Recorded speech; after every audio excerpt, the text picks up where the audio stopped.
बिस्मिल्लाहिर्रहमानिर्रहीम। First year physics को आज हम स्टार्ट करने जा रहे हैं। जो पहला चैप्टर हम डिस्कस करने जा रहे हैं वो हमारी बुक का फर्स्ट चैप्टर है, जिसका नाम है स्कोप ऑफ फिजिक्स। इस चैप्टर के अंदर जो मोस्ट इंपोर्टेंट टॉपिक है हमारे पास, या टॉपिक हमें डिस्कस करने चाहिए एप्टीट्यूड टेस्ट के लिहाज से, उसमें जो सबसे पहला टॉपिक है वो हमारे पास है SI units, system international units. तो उसको डिस्कस करते हैं। सिस्टम इंटरनेशनल यूनिट, हम ये बात जानते हैं कि जो हमारे पास सिस्टम ऑलरेडी पहले से मौजूद था। वैसे तो यूनिट का जो सिस्टम है वो इंसान ने जब से एक दूसरे के साथ कम्युनिकेशन शुरू की होगी, जब से इंसान ने एक दूसरे के साथ लेन देन शुरू किया होगा, तो ये कम्युनिकेशन का जो सिस्टम है ये उसी वक्त, ये जो मेजरमेंट का जो सिस्टम है ये उसी वक्त डेवलप हो गया होगा। क्योंकि जाहिर सी बात है, एक शख्स ने किसी दूसरे शख्स से कोई चीज लेनी है या देनी है, तो कितनी लेनी है कितनी देनी है, तो उसका अमाउंट और फिर उसका यूनिट डेवलप हुआ होगा। तो यूनिट हमारे पास बहुत सारे होते हैं। हमारे पास लोकल यूनिट होते हैं। हमारे पास लोकल यूनिट का मतलब ये है कि देखो, हमारे यहाँ इस्तेमाल होता है एक लफ्ज जिसे हम कहते हैं छटांग। देखो, और गरम मसाला लेते हैं भाई, एक छटांग गरम मसाला देते हैं, तो ये हमारा लोकल यूनिट है। हमारे यहाँ एक लोकल यूनिट इस्तेमाल होता है जिसे हम कहते हैं तोला। जिस तरह गोल्ड को हम इसमें मेजर करते हैं, तोला में, ठीक है। और इसके अलावा एक यूनिट इस्तेमाल होता है जैसा पंजाब वगैरह में तो अभी बहुत ज्यादा वो है सेर कहते हैं। हम कहते हैं ना 1 किलो चीनी, वो कहते हैं 1 सैर चीनी। तो सैर जो है वो अलग यूनिट है। तो कहने का मतलब कि ये हमारे पास कहलाते हैं लोकल यूनिट्स। इसी तरह हर दुनिया के हर कोने में, दुनिया की हर जगह पे जितनी भी सिविलाइजेशन है वो जिस किस्म के हैं, उनके अपनी जबान में अपने यूनिट्स होते हैं। अब जरूरत इस बात की होती है कि क्या हम सबको चेंज कर सकते हैं? बहुत मुश्किल तरीन काम है। एक बार कोई स्टैंडर्ड फिक्स हो जाए, उस स्टैंडर्ड को चेंज करना बहुत ही मुश्किल तरीन काम है, और साइंस ये काम नहीं करती। साइंस ने अपने एक स्टैंडर्ड बनाया हुआ है, और साइंस ये कहती है कि जो लोग साइंस को स्टडी करना चाहते हैं, साइंटिफिक रिसर्चेस करना चाहते हैं, वो इन यूनिट्स में काम करें जो कि यूनिट्स बता दिए गए। वो इसलिए बताए गए ताकि कम्युनिकेशन आसान हो। जापानीज कोई काम करें हमें समझ में आए, हम कोई काम करें अमेरिकन की समझ में आए, बात समझ में आ रही है। चाइनीज कोई काम करे तो बाकी लोगों की समझ में आए, तो कम्युनिकेशन में आसानी हो, हमारी जबान एक हो, साइंटिफिक लैंग्वेज एक बन जाए। इसके लिए एक सिस्टम बनाया गया जिसको हम कहते हैं SI यूनिट्स का नाम दिया, सिस्टम इंटरनेशनल। वैसे तो इंटरनेशनल सिस्टम ही, क्योंकि यूरोप में जेनेवा में ये कॉन्फ्रेंस हुई थी, तो यूरोपियन और इंग्लिश इसी टाइप की है, राइट। तो हम इसको SI यूनिट्स कहते हैं फिजिक्स के अंदर। तो जो SI यूनिट्स हैं, इसमें हमारे पास बुनियादी तौर पे 2 टाइप के यूनिट है। एक वो यूनिट है जिन्हें हम कहते हैं बेस यूनिट, ठीक है। बेस यूनिट वो हैं जिनके नाम रख दिए गए हैं, जिनकी डेफिनेशन बना दी गई है, और उनके सिंबल भी डिफाइन है, और वो हमें याद होने चाहिए, और उनमें गलती मानी जाएगी। और दूसरे हमारे पास वो हैं जो हमारे पास ड्राइव कहलाते हैं, जो कि बेसिक यूनिट से हम, या बेस यूनिट से मिलकर जो बाकी यूनिट बनते हैं उन्हें हम कहते हैं ड्राइव यूनिट।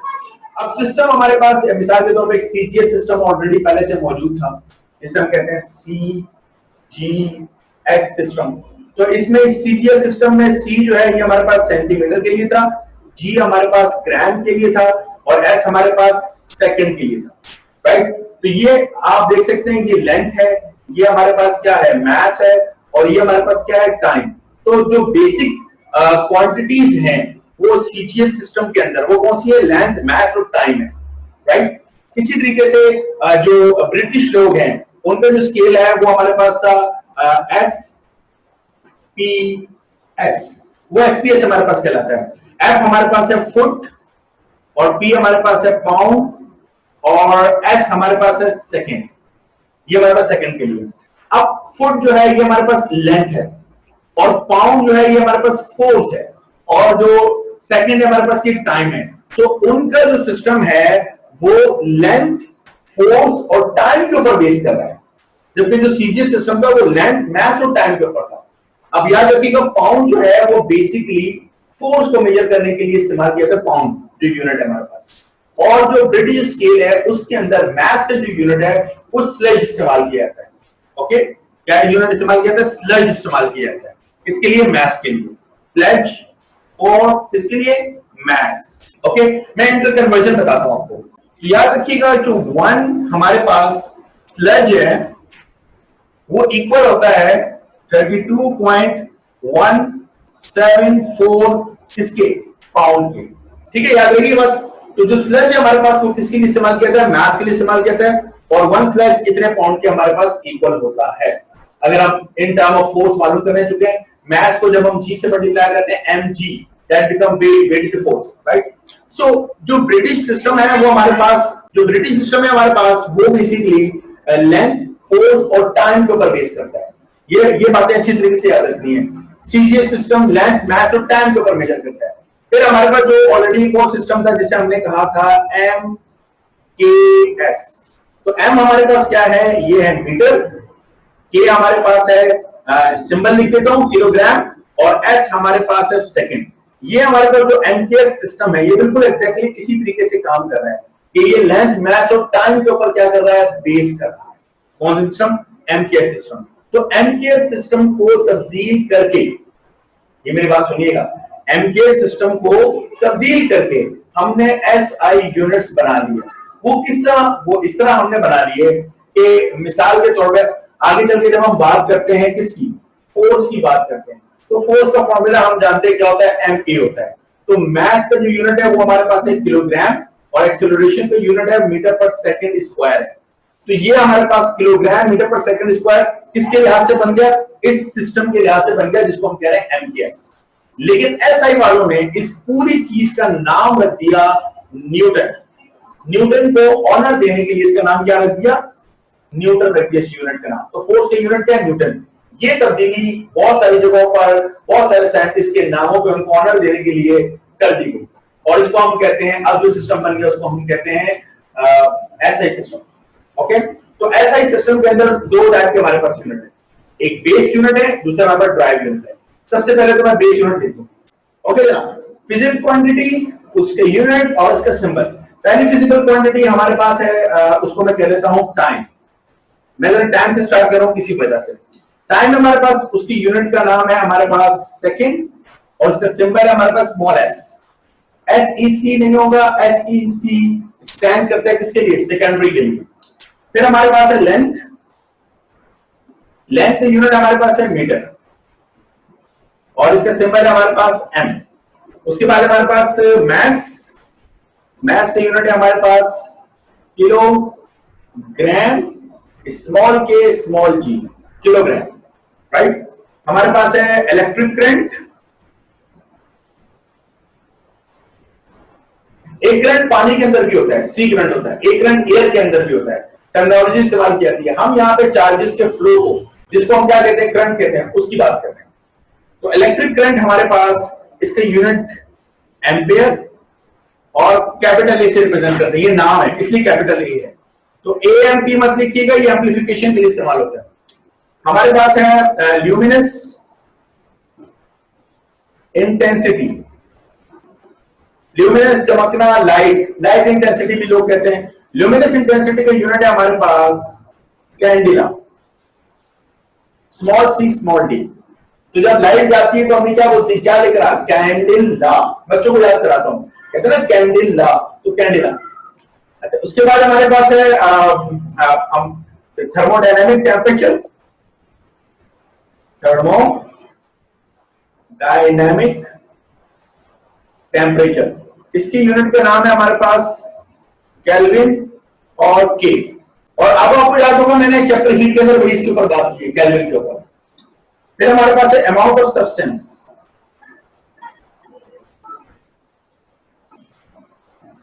जिसे हम कहते हैं मोल, और सिंबल क्या है, एमओएल।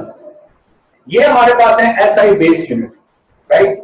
अब ये जो एसआई बेस यूनिट है, इन एसआई बेस यूनिट की डेफिनेशन है, बाकायदा डेफिनेशन रखी गई है, और उन डेफिनेशंस के ऊपर आज मैंने आपसे बात करनी है। टुडे डेफिनेशंस के ऊपर ना तो हम फर्स्ट ईयर में बात कर सकते हैं, ना इन डेफिनेशंस के ऊपर हम सेकंड ईयर में बात कर सकते हैं। तो फर्स्ट ईयर और सेकंड ईयर के एंड, जब सेकंड ईयर भी आप खत्म कर लें उसके बाद इसके ऊपर बात होनी चाहिए, बट अनफॉर्चुनेटली उसके बाद ना हमें कभी मौका मिलता है, ना कभी हमें याद रहता है, और ना कभी कोई ऐसा टाइम आता है कि आप पूछेंगे कि जो कुछ हम लोगों ने देखी थी डेफिनेशन वो क्या थी। तो एप्टीट्यूड टेस्ट में बहुत अच्छा हमारे पास मौका है कि हम इनको डिस्कस करें, और ये आते भी हैं। हम लोगों ने देखा था जब हम क्वेश्चन सॉल्व कर रहे थे, जो बेसिक यूनिट्स थे उनकी डेफिनेशन आई हुई थी। तो अब हम जरा बेसिक यूनिट्स की डेफिनेशन के ऊपर बात करना शुरू कर रहे हैं। इनमें से एक बेसिक यूनिट की डेफिनेशन को मैं ऑलरेडी आपसे डिस्कस कर चुका हूं, और वो है हमारे पास ये थर्मोडायनामिक टेम्परेचर। ये ऑलरेडी डिस्कस हो चुका है second year physics chapter heat के अंदर, जिसको हमने थर्मोडायनामिक टेम्परेचर का है, इसको हमने कहा था ये एब्सोल्यूट टेम्परेचर भी होता है। केल्विन इसकी यूनिट का नाम है, ये डिग्री में नहीं होता। और 1 केल्विन की मैंने आपको डेफिनेशन बताई थी और इसके ऊपर एमसीक्यू भी आपने सॉल्व किया, याद होगा आपको।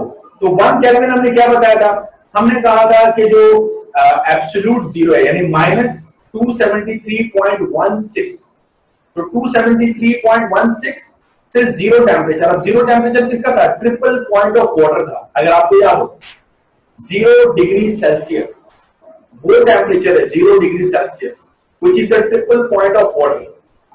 और -273.16 ये वो टेम्परेचर है जहां पर किसी भी गैस का, चाहे वो आइडियल गैस हो, उसका वॉल्यूम 0 हो जाता है, राइट। तो -273 माइनस हटा दें तो 273.0 से लेकर 273.16 तक ये जितना भी डिफरेंस है, इस डिफरेंस का 1 अपॉन कर लें तो ये बनता है हमारे पास 1 केल्विन। तो अगर आपको कोई कंफ्यूजन है, आप जाएं इस वीडियो के ऊपर और इस वीडियो के अंदर आप जाके देख सकते हैं, ये मैंने वहां पर समझाया हुआ है। तो मैंने समझाया था आपको इसके बारे में कि दिस इज 1 अपॉन 273.16। अब 0 से 273.16 तक इतने ही बनेंगे ना, 273.16 ही बनेगा डिफरेंस, 0 से लेकर 0 से 10 तक। तो कितने का फर्क है, 10 का फर्क है ना, 0 से 20 तक तो 20 का फर्क है।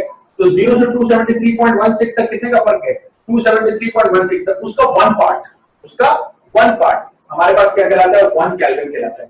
ये हमने थर्मोडायनामिक टेम्परेचर, जिसको एब्सोल्यूट टेम्परेचर भी कहते हैं, केल्विन की हम डेफिनेशन ऑलरेडी करके आ गए।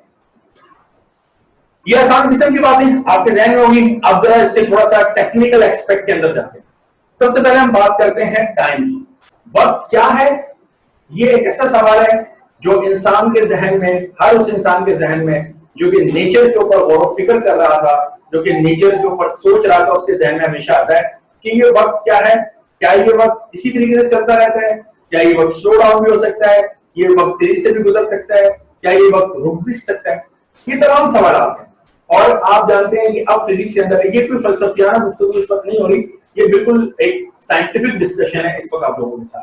और आप जानते हैं जब आप लोग सेकेंड ईयर फिजिक्स पढ़ के आ चुके हैं, स्पेशल थ्योरी ऑफ रिलेटिविटी आपने स्टडी कर ली है, आप ये बात बहुत अच्छी तरीके से जानते हैं कि आइंस्टाइन का जो पोस्टुलेट है हमारे पास, जो स्पेशल थ्योरी ऑफ रिलेटिविटी का पोस्टुलेट है, वो हमें इस तरफ लीड करता है कि वक्त डायलेट होता है, जिसको हमने पढ़ा था टाइम डायलेशन, कि वक्त का फैल जाना। तो हाँ, साइंटिफिकली वी नो कि वक्त आहिस्ते से भी गुजरता है, वक्त रुक भी सकता है और वक्त तेजी से भी गुजरता है, राइट। तो एक्चुअली टाइम है क्या, ये एक सवाल है। तो इस सवाल के ऊपर मुख्तलिफ, अब देखिए जब कोई यूनिट बनाया जाता है तो किसी चीज को स्टैंडर्ड बनाया जाता है। ये बात, ये डिस्कशन में आपसे पहले भी कर चुका हूं जब मैंने थर्मोडायनामिक टेम्परेचर केल्विन के बारे में बात की। स्टैंडर्ड हमेशा एक ऐसी चीज होती है जिसमें कुछ कैरेक्टरिस्टिक्स होती हैं। मिसाल के तौर पे एक कैरेक्टरिस्टिक तो ये होती है कि वो हमारे पास हर जगह इजीली अवेलेबल हो। जब भी हम उस स्टैंडर्ड की बात करें तो वो हमें वैसे ही मिले जैसे पहले थी। ये ना जिस चीज को हमें स्टैंडर्ड बनाया, जो आपके ख्वाबों की मलका, जो आपके ख्वाबों का शहजादा, अब वो जब एक दफा आपने देखा फिर कभी मिला ही नहीं। ऐसा स्टैंडर्ड नहीं चाहिए भाई, हमें स्टैंडर्ड ऐसा चाहिए जो कि क्या हो सके, जो कि हमें दोबारा बार बार मिल सके, इजीली अवेलेबल हो, रिप्रोड्यूसिबल हो, ये कैरेक्टरिस्टिक उसकी होनी चाहिए। हमने कहा ये टाइम का स्टैंडर्ड क्या बनाते हैं, तो टाइम का स्टैंडर्ड सबसे पहले, जो और भी बहुत सारे स्टैंडर्ड है, लेकिन मैं जरा थोड़ा सा इसको डिस्कशन को वो रखूंगा, प्रिसाइज रखूंगा ताकि आपकी फिजिक्स के हिसाब से बात हो। हमने सूरज की जो निकलना है, सूरज का गुरूब होना है, इसके हिसाब से हमने टाइम का यूनिट सेट करने का काम किया सबसे पहले। अच्छा, अब ये जो सेट करने का काम किया, ये हमने कैसे किया? देखिए, ये हमने कुछ इस तरीके से किया कि सूरज हमारे सर के ऊपर आ जाए, ओवरहेड आ जाए हमारे, तो सूरज हमारे सर के ऊपर आ जाए तो ये क्या हुआ, यहां से हमने अपना टाइम स्टार्ट करना है। टाइम कैसे स्टार्ट करना है कि जैसे सूरज आपके सर के ऊपर है, उसके बाद सूरज जाके गुरूब होगा, अगले दिन फिर सूरज निकलेगा और सूरज दोबारा आपके सर पे आ जाएगा। तो एक बार हमारे सर के ऊपर सूरज का ओवरहेड और दोबारा घूम के फिर हमारे सर के ऊपर आ गया। तो ये जो दो हमारे पास सूरज की जो पोजीशन है, एक दफा और दूसरी दफा, इस पूरी पोजीशन को हम इक्वल पार्ट्स में क्या कर देते हैं, डिवाइड कर देते हैं, और एक पार्ट को हम कहते हैं 1 सेकेंड। अब सूरज का हमारे सर के ऊपर आना, फिर घूम के दोबारा हमारे सर के ऊपर आना, ये हमारे पास क्या कहलाता है, इसको हम कहते हैं सोलर डे। क्या क्या लफ्ज इस्तेमाल किया मैंने, सोलर डे, राइट। और हमें मालूम है कि हर रोज सूरज का निकलना और सूरज का गुरूब होना, सनराइज सनसेट की वैल्यू चेंज होती है। हम लोग एक दिन में 24 घंटे मानते हैं, हालांकि 24 घंटे नहीं होते, 24 आवर्स नहीं होते, जो कि इस बात का सबूत है कि वो जो एरर आता रहता है उसको हम 4 साल के बाद क्या कर देते हैं, कंपनसेट करते हैं। तो हर चौथे साल हम क्या करते हैं, जो फरवरी होता है उसको 28 के बजाय कितना कर लेते हैं, 29 कर लेते हैं, जिसको हम कहते हैं लीप ईयर। बात समझ आ रही है? तो हम उसको कंपनसेट करते हैं वहां पर।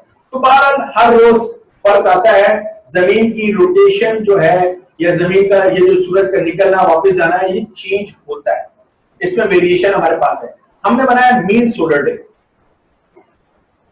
Mean solar day. Mean solar day हमने लिया, रोजाना वेरिएशन हो रही है तो मीन वैल्यू ले लीजिए।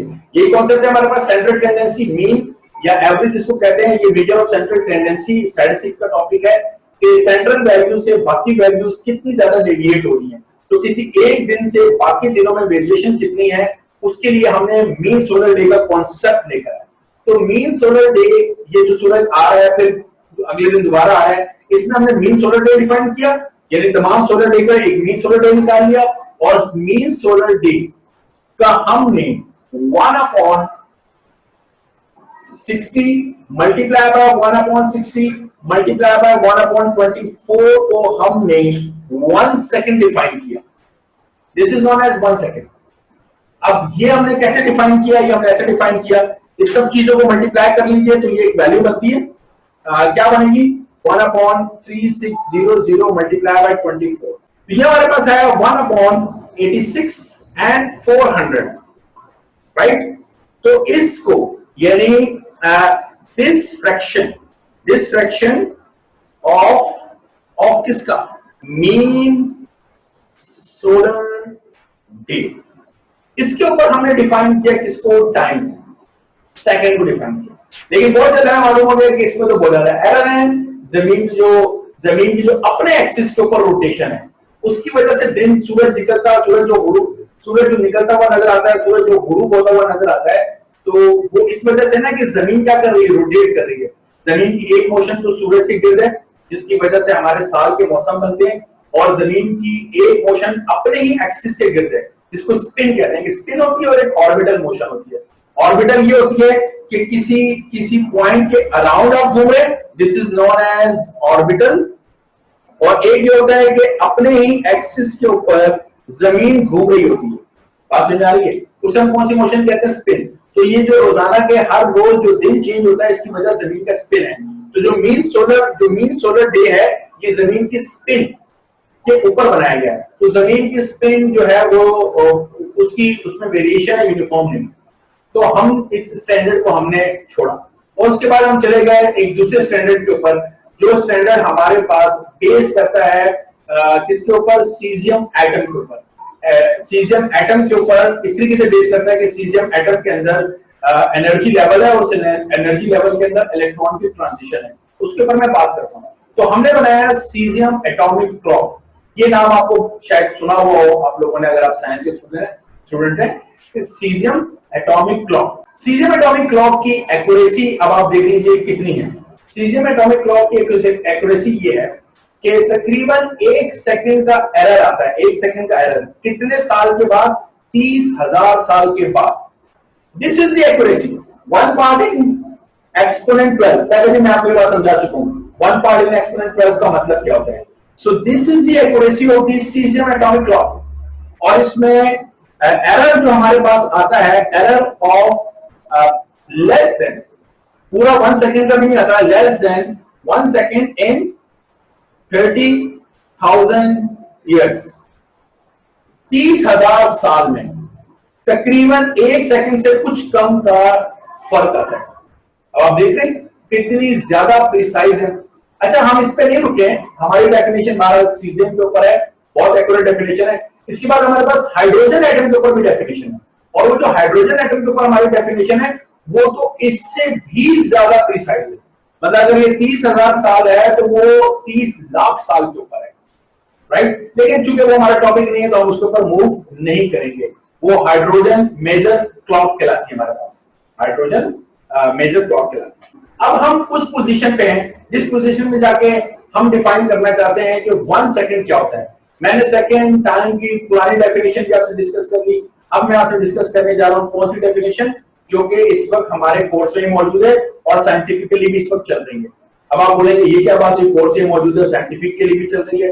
देखो भाई, जो इंटरनेशनल कॉन्फ्रेंस है जो ये इसके ऊपर है, वेट एंड मेजरमेंट्स के ऊपर है, ये चेंज होती रहती है, ये अपने आप को डेवलप करते रहते हैं। मिसाल के तौर पे हमारी बुक के अंदर जो डेफिनेशन, एक डेफिनेशन मैं अभी आपको बताऊंगा, वो करंट की डेफिनेशन है। मैं चले बात कर लेता हूं। करंट की डेफिनेशन 2019 में, 2019 के अंदर या 2018 के अंदर चेंज हो गई है, लेकिन हमारी किताब तो माशाल्लाह 1982 से ये चल रही है ना, फिजिक्स की बुक। तो 1982 की जो डेफिनेशन है कि हमारे पास वही डेफिनेशन है, मुझे मजबूरी वही बतानी पड़ेगी, नहीं वाली बतानी पड़ेगी, आपको दोनों बतानी पड़ेगी, राइट। तो मैं ये कहना चाह रहा हूं, तो इस वक्त टाइम की डेफिनेशन है वही जो हमारी किताब में भी है और चल रही है, सीजियम एटम के ऊपर। तो जरा सीजियम एटम की डेफिनेशन को समझ लीजिए।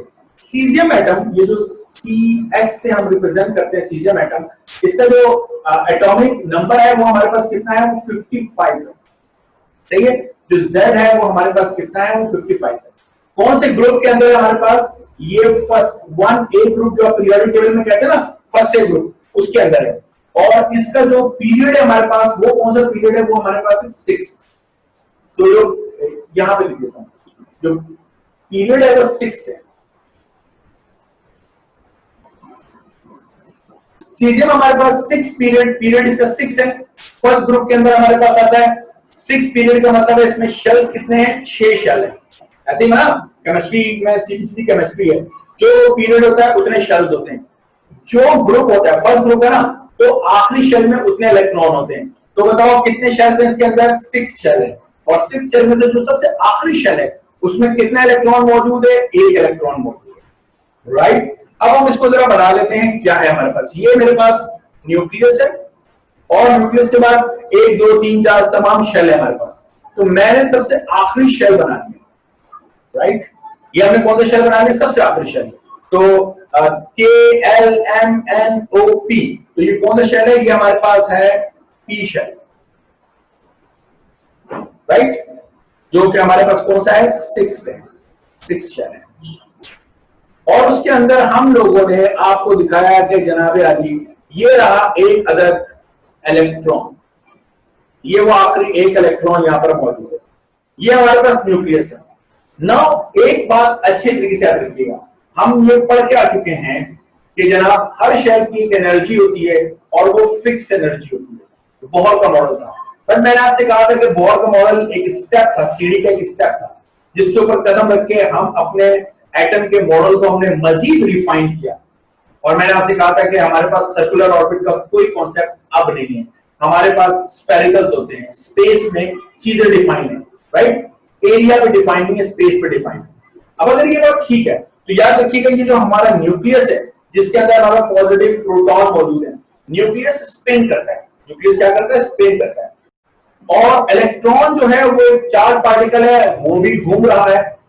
तो ये जो प्रोटॉन, ये इतने सारे जो प्रोटॉन है, न्यूक्लियस और इलेक्ट्रॉन की जो इलेक्ट्रोस्टैटिक फोर्स ऑफ अट्रैक्शन है, प्लस इस न्यूक्लियस की स्पिन और इलेक्ट्रॉन का जो एंगुलर मोमेंटम है, क्योंकि जो ये घूम रहा है, so because of the angular momentum of the electron, because of the spin जो हमारे पास मोमेंटम है हमारे पास किसका, न्यूक्लियस का, इसकी वजह से ये जो इलेक्ट्रॉन है इसका एनर्जी लेवल स्प्लिट कर जाता है। एनर्जी लेवल क्या कर जाता है, स्प्लिट कर जाता है। तो फर्स्ट करें इसका पहला जो एनर्जी लेवल, जो जिस एनर्जी के ऊपर ये रिवॉल्व कर रहा है, अगर मैं उसको इस लाइन से रिप्रेजेंट कर रहा हूं, जिस समय बैंड ट्यूब सॉलिड में एक लाइन से रिप्रेजेंट कर रहा था, तो ये जो एनर्जी लेवल है ये बेसिकली एक बैंड बना लेता है। तो इलेक्ट्रॉन जो है इस एनर्जी लेवल के अंदर क्या कर रहा होता है, ट्रांजिशन कर रहा होता है। कभी वो इस एनर्जी लेवल के अंदर होता है, कभी वो फिर इस एनर्जी लेवल के अंदर होता है, फिर वापस यानी यहां से इधर जाता है, यहां से फिर वापस इसी एनर्जी लेवल में आता है, फिर यहां से जंप लगा के इस एनर्जी लेवल में जाता है, फिर जंप लगा के वापस इस एनर्जी लेवल में आता है। तो इस एनर्जी लेवल में क्या करना शुरू कर देता है, ट्रांजिशन करता है। ये जो न्यूक्लियस की spin and the angular momentum of the electron की वजह से जो एनर्जी लेवल स्प्लिट हुआ है दो एनर्जी लेवल में, इस एनर्जी लेवल को, ये एनर्जी लेवल और ये एनर्जी लेवल को हम कहते हैं हाइपर फाइन स्टेट। इसको हम क्या बोलते हैं? Hyper fine state. समझ में आ गया hyper fine state? Hyper fine state क्यों है?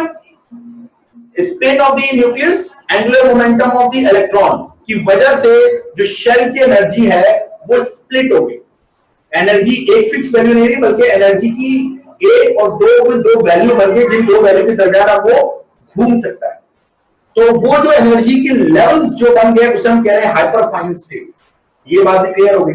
तो सीजियम एटम है हमारे पास, सीजियम, और सीजियम को जो आइसोटोप हम यूज कर रहे हैं, एटॉमिक नंबर तो 55 है, एटॉमिक मास है हमारे पास 133। तो हम कहेंगे कि सीजियम एटम, सीजियम 133, मैंने आपको बताया था जब भी किसी आइसोटोप का नाम लेते हैं तो पहले उसका नाम लेते हैं फिर एटॉमिक मास पढ़ते हैं। तो सीजियम 133 एटम की दो हाइपर फाइन स्टेट के दरमियान जो ट्रांजिशन होती है, एक ट्रांजिशन के नतीजे में इलेक्ट्रॉन ऊपर जाएगा वापस नीचे आएगा, तो जाहिर सी बात है एनर्जी रेडिएट करेगा। तो जो एनर्जी रेडिएट करेगा उस एनर्जी की हमारे पास फ्रीक्वेंसीज बनना शुरू हो जाएंगी। ये बात समझ रहे हैं? फ्रीक्वेंसीज बनना शुरू हो जाएंगी। तो हम कहते हैं कि कितनी ट्रांजिशन हो, कितनी मर्तबा ऊपर नीचे हो, तो ये जो ट्रांजिशंस हैं, ट्रांजिशन, ये ट्रांजिशन हमारे पास बराबर है। तो ये ट्रांजिशन कितनी है? 91, 92, 63, 1770। क्या मतलब हुआ? ये इलेक्ट्रॉन सीजियम 133 एटम का जो इलेक्ट्रॉन है, जब वो दो हाइपर फाइन स्टेट के दरमियान कितनी मर्तबा आता जाता है? 91, 92, 63, 1770, इतनी मर्तबा आता जाता है। तो हमारी इस दुनिया में जो वक्त गुजरता है उसे हम कहते हैं 1 second. This is called 1 second. क्या ये 1 सेकेंड की डेफिनेशन समझ में आ गई आप लोगों के? आज पता चला टाइम क्या होता है, सेकंड किसे कहते हैं? जैसे हम कहते हैं 1 सेकंड रुक जाओ, तो सेकंड को इस तरह हमने डिफाइन किया। तो मेरा ख्याल है आसान सी डेफिनेशन है, आपकी समझ में आ गई होगी। तो सीजियम 133 एटम के हमारे पास दो हाइपरफाइन स्टेट, उन दो हाइपरफाइन स्टेट के अंदर इतनी ट्रांजिशन जब वो करता है इलेक्ट्रॉन, तो इतनी ट्रांजिशन करने के बाद हमारी दुनिया में जो वक्त गुजरता है या हमारा जो वक्त गुजरता है उसे हम कहते हैं एग्जैक्टली 1 सेकेंड। और ये जो ट्रांजिशन, इतनी ट्रांजिशन है, ये बहुत ही कंसिस्टेंट है। मैंने आपको बता दिया 30,000 साल में जाके अगर कोई एरर आता है तो वो 1 सेकेंड का आता है। ओके, इतनी प्रिसाइज कैलकुलेशन के ऊपर अब हम जंप कर चुके हैं, और ये एटॉमिक क्लॉक सैटेलाइट्स के अंदर फिट होती है। सैटेलाइट जमीन में रिवॉल्व कर रही है, वहां पे फिट है। जमीन के अंदर हाई एक्यूरेसी को मेजरमेंट करने के लिए वहां पर ये फिट है।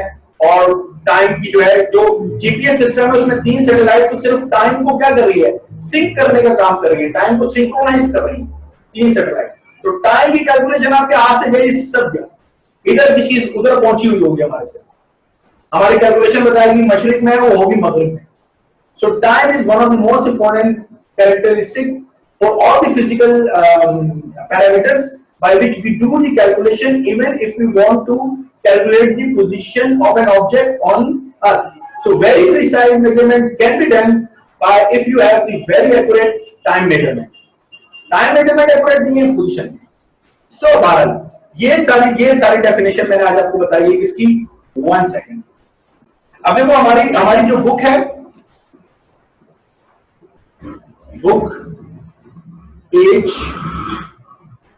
7 के ऊपर टाइम की डेफिनेशन है। तो अगर मैं पढ़ दूं मेरा ख्याल है आपके लिए कोई इशू नहीं होगा। क्या है? सेकंड इज द ड्यूरेशन, ये ड्यूरेशन है 91, 92, 63, 1770, इतनी ये ड्यूरेशन है जब रेडिएशन जो है वो ट्रांजिशन होती है हमारे पास बिटवीन टू हाइपरफाइन स्टेट। इसकी सीजियम 133 एटम। मेरा आसान, ओके, मिटा दो इसको मैं। अब हम जो नेक्स्ट डेफिनेशन करने वाले हैं वो हम करने वाले हैं लेंथ का जो यूनिट है मीटर, उसकी डेफिनेशन। तो मैंने टाइम के ऊपर बहुत टाइम लगाया और टाइम की डेफिनेशन बहुत ही डिटेल में बताने की कोशिश की, क्योंकि बहुत सारे डेफिनेशन बेसिक यूनिट की भी इसके ऊपर डिपेंड कर रहे हैं। कैसे अभी देखते हैं। ऐसे ना, अब हम बात करने वाले हैं, हमारे पास लेंथ का जो यूनिट है जिसे हम कहते हैं मीटर। तो हम 1 मीटर की डेफिनेशन आज करने वाले हैं कि 1 मीटर हमारे पास किसके बराबर होता है, 1 मीटर। तो देखिए 1 मीटर की जो डेफिनेशन है वो इस तरह की गई है कि जो लाइट है हमारे पास वो ट्रैवल कर रही है, राइट। तो लाइट ट्रैवल्स, अब रोशनी जब ट्रैवल कर रही है तो हम लाइट की किसी एक फोटोन को अगर आप पकड़ लें तो वो फोटोन एक स्ट्रेट लाइन में मूव करता हुआ जा रहा है। लाइट रेस, रेस का मतलब स्ट्रेट लाइन में जाने वाली। तो ये जो लाइट रेस एक डायरेक्शन में जा रही हैं, इनसे हम डिफाइन कर सकते हैं किसको, लेंथ को, कि कितनी लेंथ हो गई है। और अगर आपको याद हो तो मैंने आपको चैप्टर 17 के अंदर भी बताया था कि लाइट ईयर एक यूनिट है, किसका यूनिट है, डिस्टेंस का यूनिट है लाइट ईयर। तो डिस्टेंस और displacement can be measured by the speed of light. तो लाइट अगर मूव करे, लाइट की स्पीड को तो हम 3 एक्सपोनेंट 8 मीटर पर सेकंड कहते हैं। यानी अगर मैं इसको लिखूं तो मैं इसको ऐसे लिख सकता हूं, ये तो है मेरे पास 300 क्या कहना चाहिए, मिलियन, 300 मिलियन पर सेकंड है लाइट की स्पीड है। तो 300 मिलियन क्या मीटर, मिलियन मीटर। तो 1 सेकंड में तो लाइट इतने मीटर, 300 मिलियन मीटर का डिस्टेंस ट्रेवल कर जाती है। तो मैं 1 मीटर को कैसे डिफाइन करूंगा लाइट के ऊपर। तो हम कहते हैं कि ये स्पीड ऑफ लाइट है, स्पीड ऑफ लाइट, इसका अगर हम 1/1299,792,458 फ्रैक्शन, ठीक है, किसका, सी का, fraction of speed of light is equal to 1 metre. ये हमारे पास 1 मीटर की डेफिनेशन है। तो 1 मीटर की डेफिनेशन में क्या बनाई कि जो स्पीड ऑफ लाइट है उसका कितना फ्रैक्शन आपने लेना है, 1/299,792,458, या इसको ऐसे भी कह सकते हैं 1/1299,792,458 ऑफ स्पीड ऑफ लाइट। बात समझ आ रही है। तो ये जो फ्रैक्शन है 1 करके, ये जो हमने लिखा है, ये हमारे पास जो भी लेंथ बनेगी वो लेंथ हमारे पास क्या होगी, वो लेंथ होगी मीटर। अब हमने इसको इस तरीके से क्यों डिफाइन किया, उसकी भी वजह है। जाहिर सी बात है, लाइट की जो स्पीड है वो हमने देखा मीटर पर सेकंड में। जब सेकंड को हमने इतना प्रिसाइजली डिफाइन कर लिया, जब हमारे सेकंड में वेरिएशन खत्म हो गई, तो जब सेकंड में वेरिएशन खत्म हो गई तो सेकंड, उस टाइम के ऊपर अब हमने लेंथ को डिफाइन कर दिया। ये बात समझ में आ गई। इसलिए मैंने टाइम पहले बताया, उसके बाद लेंथ बताया। तो अगला जो हमारे पास है उसे हम कहते हैं मैस, जो अगला यूनिट है। अच्छा, ये मीटर की और मैस की डेफिनेशन हमारी बुक में नहीं। तो मैस जिसके यूनिट है हमारे पास किलोग्राम। अब किलोग्राम की डेफिनेशन भी चेंज है। एक डेफिनेशन तो प्राइम डेफिनेशन तो ये है कि हमारे पास एक मटेरियल का एक ब्लॉक है और उस ब्लॉक को उन्होंने अपने पास जो भी इंटरनेशनल इसकी एजेंसी है जो कि यूनिट्स को मेजर कर रही है, तो उनके पास एक ब्लॉक रखा हुआ है। वो उस ब्लॉक को एक खास प्रेशर में, खास टेम्परेचर पे रखा गया। तो उसके जो मैस है वो एग्जैक्टली 1 kg, और उससे हम लोग कंपेयर करके एक तो वो इंटरनेशनल हो गया, एक हमारे पास होते हैं लोकल, क्या कहना चाहिए, ऑर्गेनाइजेशंस होती हैं। पाकिस्तान में भी, पाकिस्तान की भी एक इदारा है जो कि मेजरमेंट को देखता है, तमाम मेजरमेंट्स को देखता है, राइट। तो उसके पास भी वो ब्लॉक रखा हुआ है, उसी से उन्होंने उसको मेजर किया हुआ है और वो ब्लॉक 1 kg। ये तो था हमारे पास ओल्ड डेफिनेशन। उसके बाद जो न्यू डेफिनेशन है वो डेफिनेशन हमारे पास प्लैंक्स कांस्टेंट की बुनियाद पर बनाई गई है। कैसे, जरा देख लीजिए। जो हमारे पास प्लैंक्स कांस्टेंट है वो हमारे पास है 6.673। अभी मैं प्रिसाइज वैल्यू नहीं लिख रहा, ये वो वैल्यू जो हमें रटी हुई है। इसकी वैल्यू प्रिसाइज तो 6-7 डिजिट के अंदर लिखी जाती है। और एक्सपोनेंट हमारे पास है -34, और इसका जो यूनिट है वो हमारे पास था जूल सेकेंड। अब सेकंड ऑलरेडी डिफाइन है, जूल के ऊपर आ जाओ। तो जूल हम जानते हैं कि जो वर्क है उसका यूनिट हमने पढ़ा हुआ जूल। तो वर्क क्या होता है हमारे पास, फोर्स इनटू क्या होता है हमारे पास, डिस्प्लेसमेंट। ये डॉट लिख देता हूं कहीं आप लोग परेशान ना हो जाए कि मल्टी क्रॉस प्रोडक्ट कर दिया, क्रॉस नहीं है डॉट लिया। तो फोर्स का यूनिट हमारे पास न्यूटन है और डिस्प्लेसमेंट का यूनिट मीटर है। तो न्यूटन मीटर को हम क्या बोलते हैं, जूल। अब न्यूटन हमारे पास किसके बराबर है, फोर्स हमारे पास बराबर था एम ए के। तो मास का यूनिट क्या था, किलोग्राम, और एक्सेलरेशन का यूनिट क्या था, मीटर पर सेकंड स्क्वायर। तो kilogram metre per second square multiply by metre, ऐसे ही। तो ये हो गया हमारे पास किलोग्राम, और मीटर को मीटर से मल्टीप्लाई किया, metre square upon second square. क्या कहते हैं, ये हमारे पास किसके बराबर बन गया, जूल के। ये पूरी चीज उठाकर इस जूल की जगह पर रख दो। तो जूल के को मैं लिख रहा हूं kilogram metre square upon second square into multiply by second. एक सेकंड से एक सेकंड क्या कर देते हैं, कैंसिल। तो हमारे पास अब जो जाती चीज बन गई वो बन गई किलोग्राम मीटर स्क्वायर, और ये एक डिनोमिनेटर में सेकंड ऊपर जाएगा तो सेकंड की पावर -1। तो अगर हम मीटर को डिफाइन करके रखें, जो हमने बताया था मीटर क्या होता है, वो जो मीटर हमने डिफाइन किया है, वो जो हमने सेकंड डिफाइन किया है, फिर ये जो वैल्यू होगी, ये वैल्यू होगी 1 kg। This is equal to 1 kg। और इसकी प्लैंक्स कांस्टेंट की जो प्रिसाइज वैल्यू है, अब वो प्रिसाइज वैल्यू में मैं आपको बता देता हूं, 15। This is h। लो भाई, ये प्रिसाइज वैल्यू है। अगर हम प्लैंक्स कांस्टेंट की value 6.6260715 kilogram metre square per second लेते हैं ये वैल्यू, तो ये एग्जैक्ट हमारे पास 1 kg की डेफिनेशन, राइट। सेकंड वही होगा जो हमने डिफाइन किया है, caesium 133 two water fine state, और वही नंबर ऑफ ट्रांजिशन 2।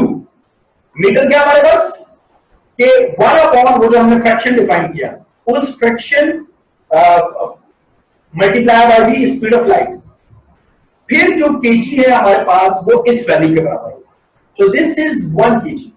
तो 1 kg मास जो है, अब वो किसी समझ रहे हो, किसी सॉलिड चीज से, किसी अलग चीज से डिफाइन नहीं किया, बल्कि हमने उसको न्यूमेरिकल कांस्टेंट से डिफाइन कर दिया है। ये हमने बड़ा बेहतरीन किस्म का काम कर दिया। और अब आप सोचेंगे कि हमारे मैथ्स में वेरिएशन बिल्कुल नहीं है, बिल्कुल बेहतरीन हो गया।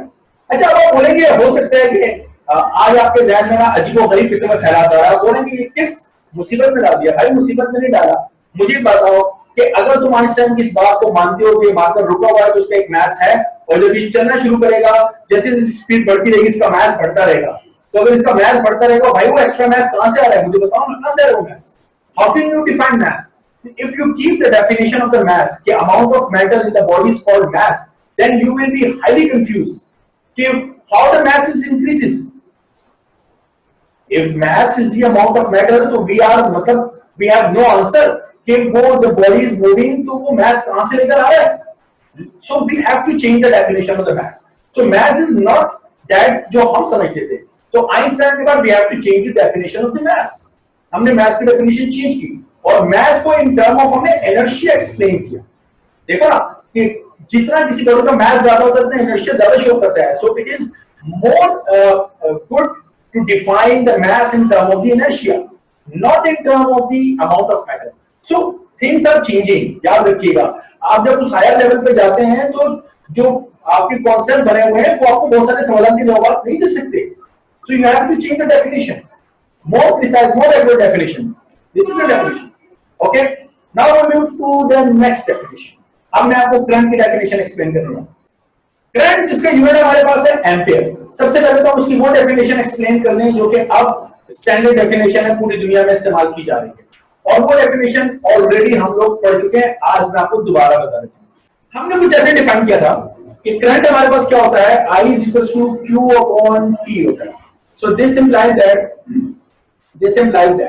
अगर हम यहां से Q निकालें तो वो basically I multiply by T बन जाएगा।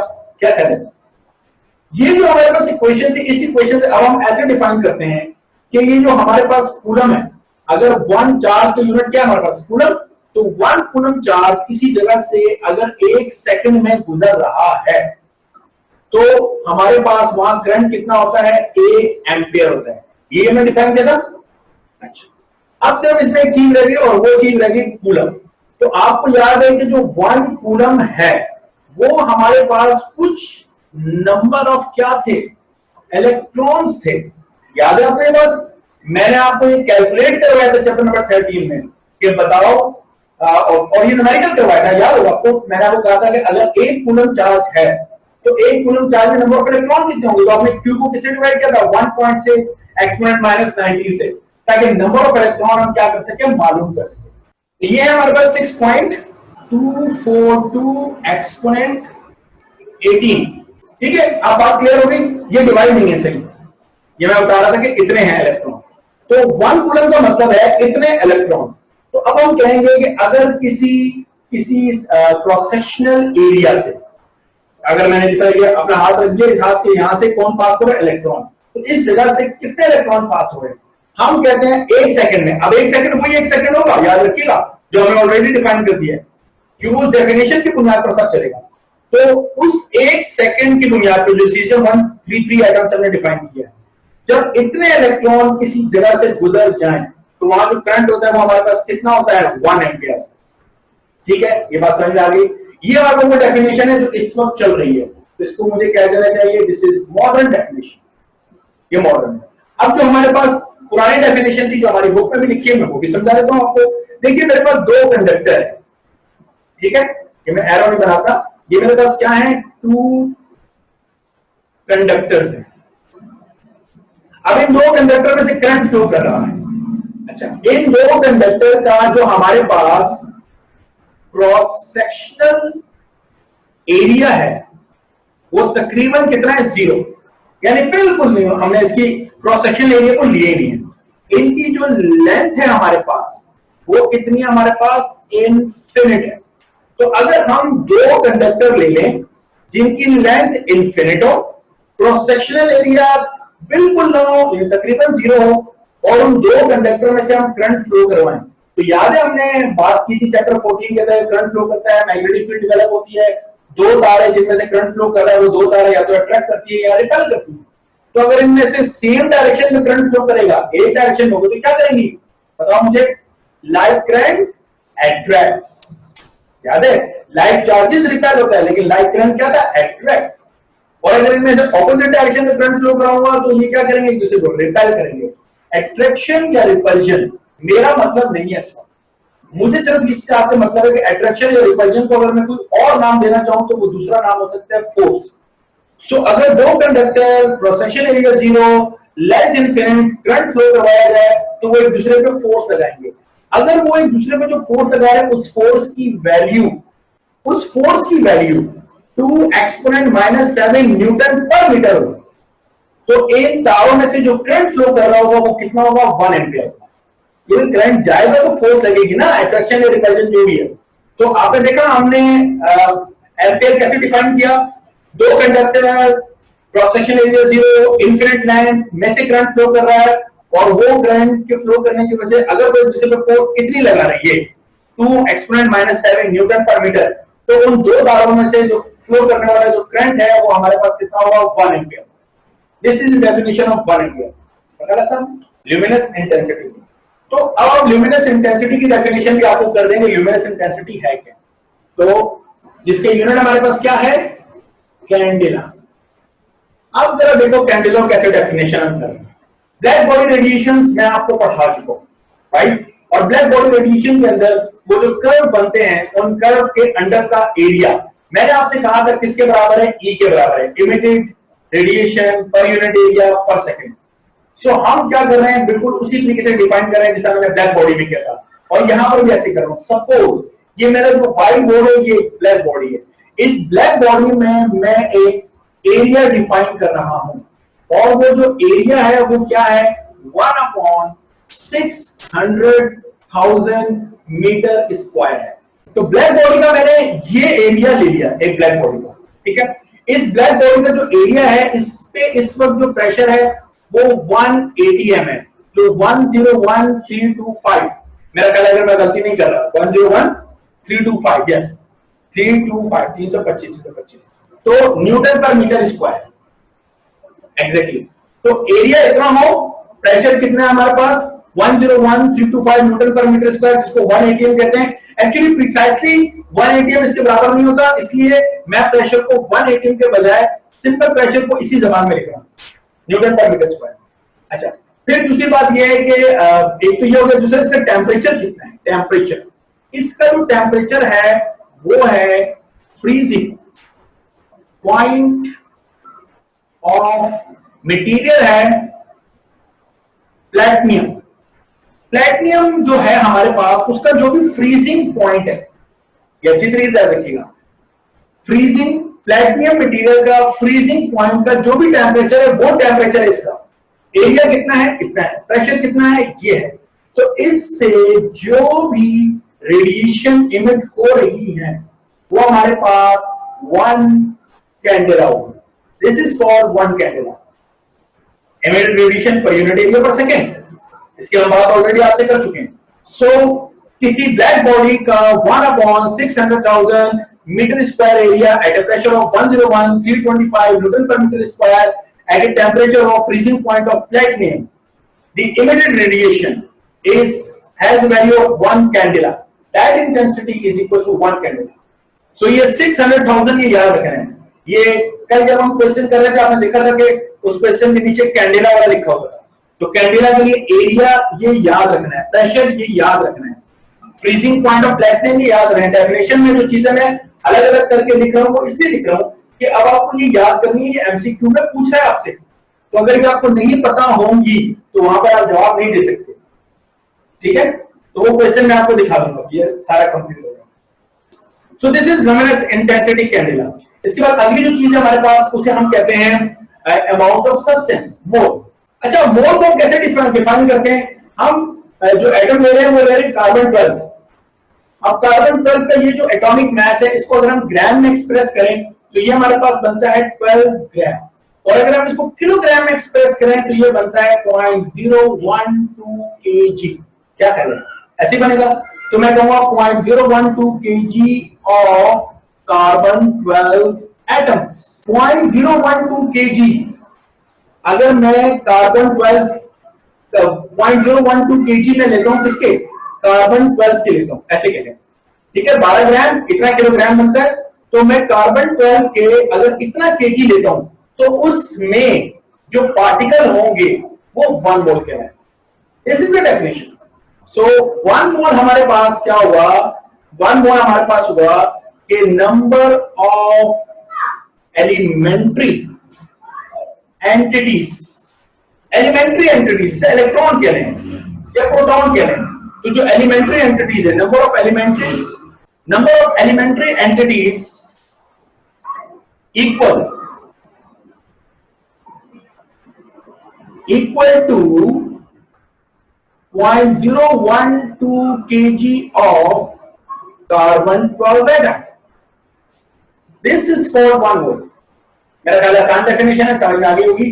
कार्बन 12 हमने लेना है, कार्बन का आइसोटोप, तो 12 ग्राम, तो इतना हमारे पास क्या बनेगा? केजी बनेगा। इतना केजी आप मैस लो, उसमें गिनो कि एलिमेंट कितने एटम है।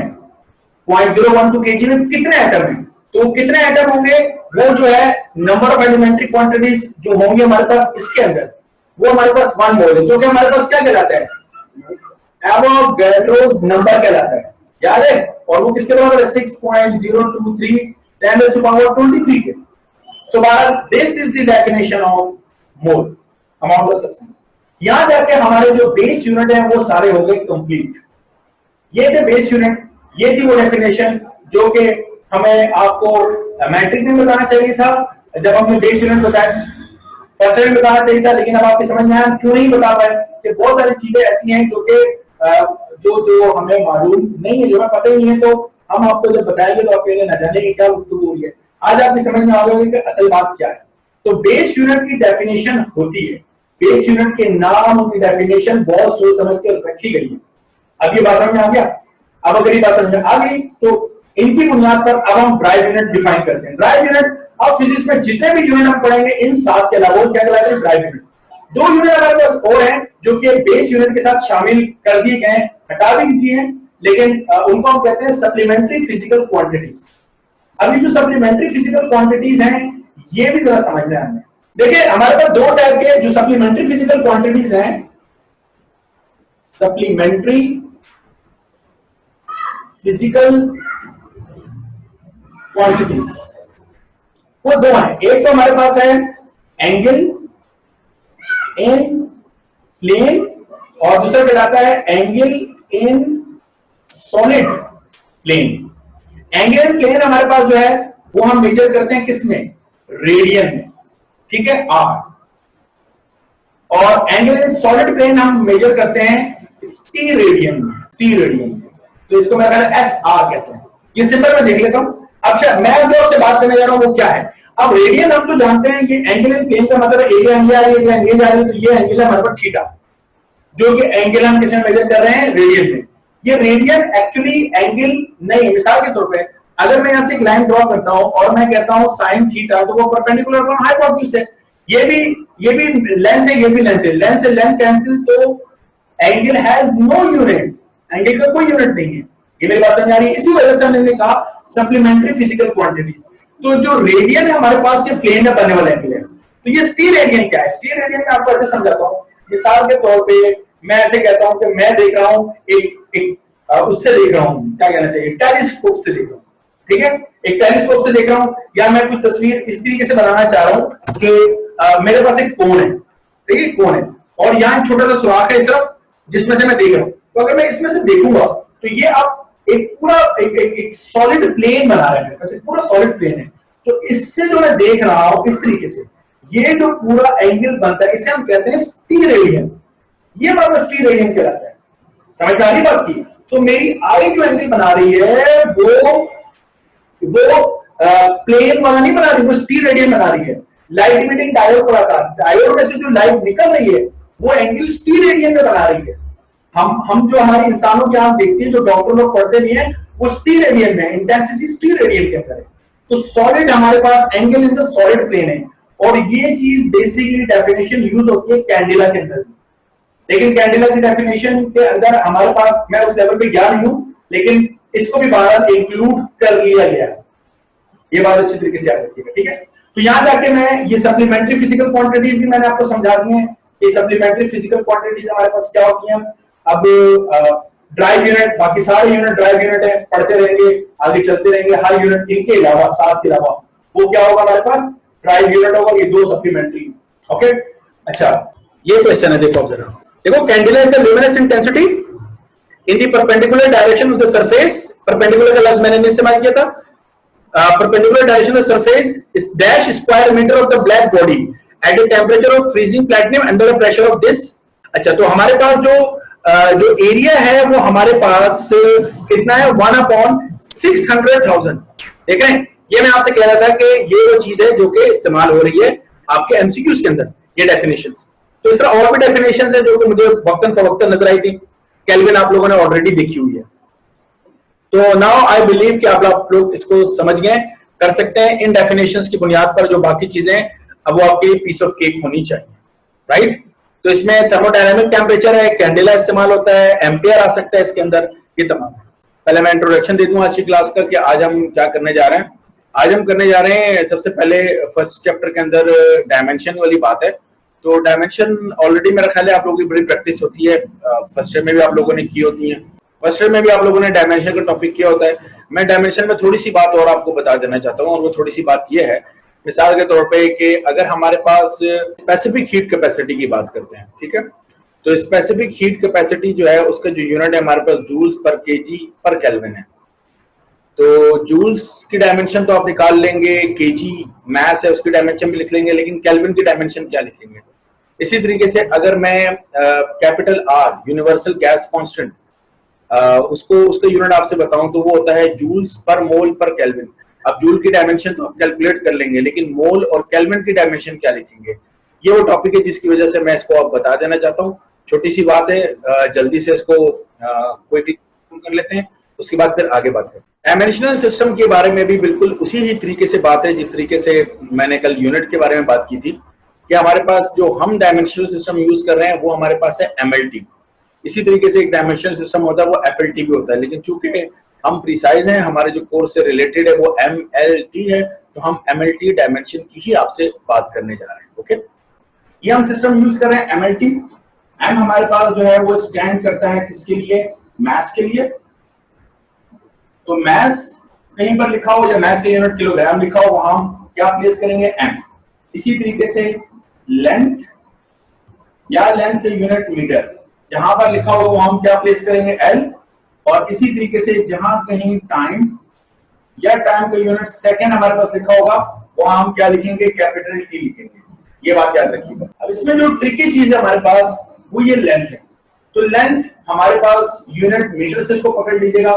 मैं ट्रिकी चीज क्यों कह रहा हूं? देखिए, हमारे पास लेंथ हो गया, हमारे पास डिस्टेंस है, हमारे पास डिस्प्लेसमेंट है,